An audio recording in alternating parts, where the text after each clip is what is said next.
Hello everyone! Welcome to my YouTube channel, Love for Intuitive Astrology. My name is Michelle and today I will talk about the month of May 2022 for the sign of Libra. So if you have your sun, your moon, or your rising sign in Libra, then this is your video.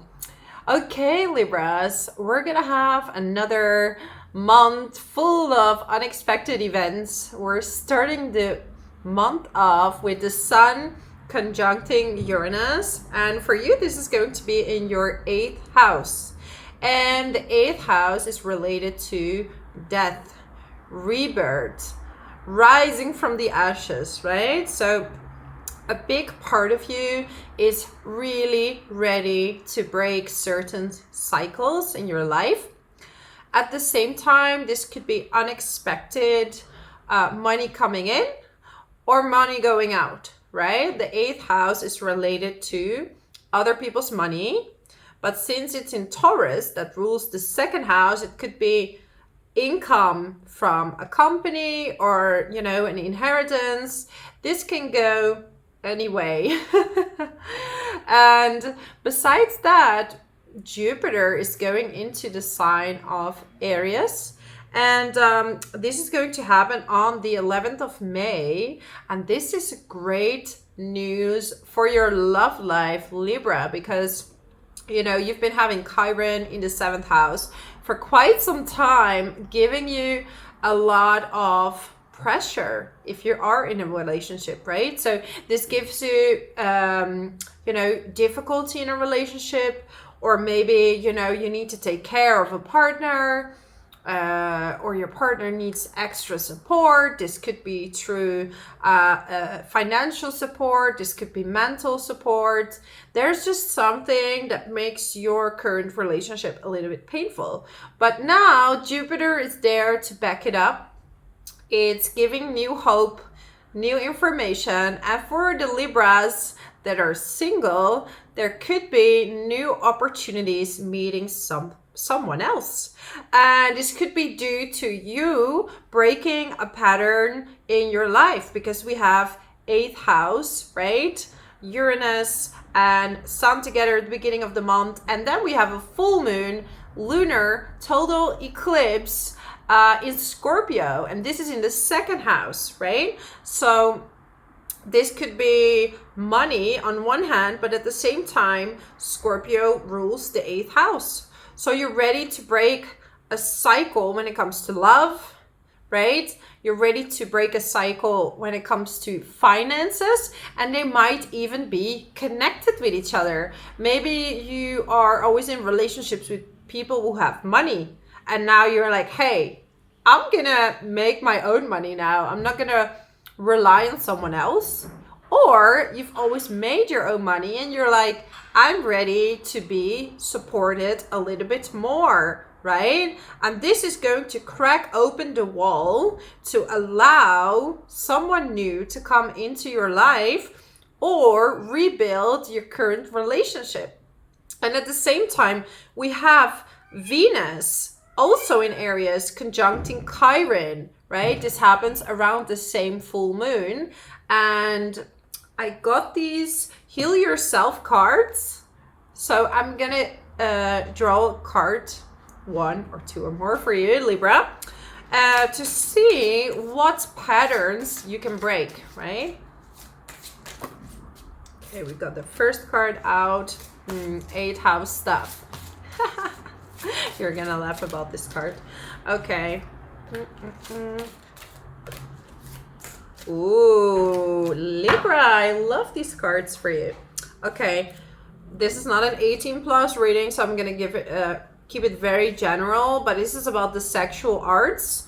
So this is intimacy, right? 8th house, and not only intimacy through the physical, which is also, Taurus is very physical, so you are very physical between the sheets, okay? So maybe there is something that needs to be opened up when it comes to that, right? Or opening up to meeting someone new or to explore with a new person, right? I'm getting soulmates. So there are a lot of you who are going to meet someone new. But also this could be you, because the person in the back could be the shadow. So it could also be that you're breaking patterns to be ready to meet your soulmate. Okay, so you're going to this major transformation, and I'm getting number 7 and pride. So maybe in the past you had a certain type in your mind and you kind of stick to that type that you wanted to date, but now you're ready to break that cycle, and maybe someone that looks good for you on the outside is not who's good for you on the inside. Okay, so there could be, right, someone who looks like an angel from the outside but is a devil on the inside, or you know, you never know. Like in astrology, you have your ascendant, and that doesn't mean that your ascendant is who you really are. So make sure to get to know people before you reject them. Like maybe you have an actual catch right there, because they are not fulfilling the perfect type that you had in mind, doesn't mean they're not good for you. Okay, so give people a chance and say what you mean. So I see in the past you were adjusting a lot to a partner. You know, this could be a current relationship or in the past, and you weren't really honest in the sense of you were trying to please the other person, and it drove the other person like even further away. So you're gonna work on your authenticity, and also some of you are gonna change your look. So maybe you're gonna go shopping, but you're definitely working on like being more authentic, right? Being more authentic, and this is going to draw to you someone that's attracted to you as a person, right? That loves you for who you are. So yeah, for some of you could be a higher commitment with someone, with your relationship you're already in. Okay. What else can I tell you? I wanted to say something, but then it just dropped. But definitely finances is also a major subject. So it could be a new job.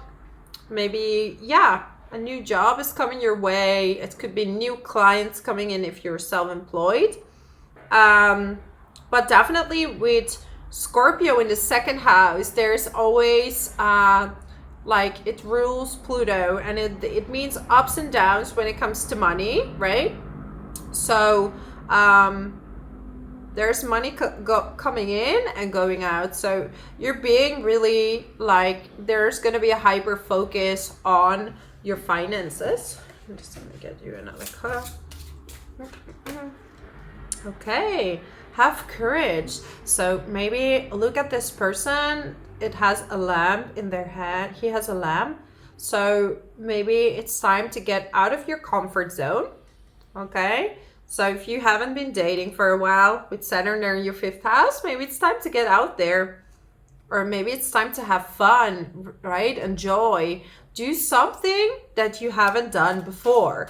Only then you can change your cycles, right?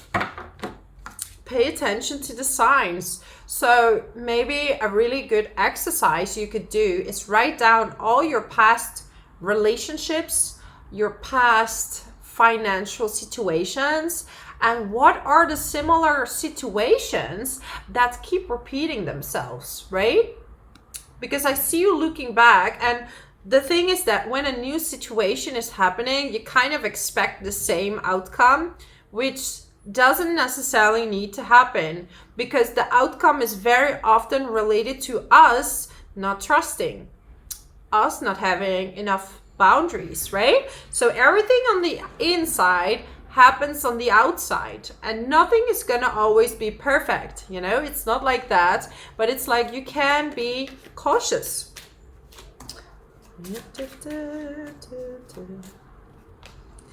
Now the laptop is turning off. Aha, that reminds me, it's funny, the laptop is being turned off, and that reminds me that I need to tell you about Mercury retrograde. right? I'm filming 12 videos in the same day, and I don't want to skip any details, right, about the month, but also I don't want to go too much into detail because I want to not stretch it too long. So yeah, we have Mercury retrograde on the 10th of May, and it will station direct again on the 3rd of June. So between this time, it's the best to not sign any contracts, okay? Only if you have to, read it very carefully, or it would be a contract that you were planning on signing before, right? So it's something from the past coming back, right? And this could also be an ex, right? Someone who lives far away from you that's gonna contact you. Mercury 9th house. But I see a lot of opportunities coming your way. So when I talk about work, I mainly talk about opportunities in your already existing work. If you do get a new job offer, try to sign the contract after or before Mercury retrograde. That would be the best time, right? Even a few days before it actually happened and a few days after, right? We have we have the shadow period as well. But look at all these opportunities, and you're gonna stand your ground right now. I feel that you really were triggered on many things, but you know, you're gonna break this cycle now. You're gonna be like, hey, I'm gonna not fall for this again. I've been through this a few times. So yeah, write it down, because, right, boundaries. Have healthy boundaries, and this is about your femininity. So being in your body, even if you're a man, like your gut feeling is telling you who to trust and who not to trust, right? And this is how you can build your future. Because there were people that distracted you from you following your path, and they distracted you. And with this distraction, sometimes you got some delays. I mean, it's in universal time, you always learn, right? And then we have a new moon in Gemini on the 30th of May, right? And this will happen in your 9th house. So you might make a trip by the end of May. Some of you are gonna actually in this month talk to a therapist or start some type of healing, right? I don't know, it could be energy healing, it could be doing an astrology course, a tarot course, or any type, or maybe becoming a therapist, right? Psychotherapist. So you're gonna do something in the counseling and healing fields that is going to change your course of life and of work, right? Because you're ready to break the patterns of the past and to allow new things to come. So I do see you starting a whole new beginning, and you totally deserve that, Libra. So this was my message for you. If you like this video, subscribe to my channel so I know you like what you see, and then I make many more videos for you so I can help you on your path of self-growth. And also I do private readings, so you find my email in the description box below with all the details, and who knows, I'll speak to you one day. Thank you so much, and I hope to see you next time. Bye bye, Libra.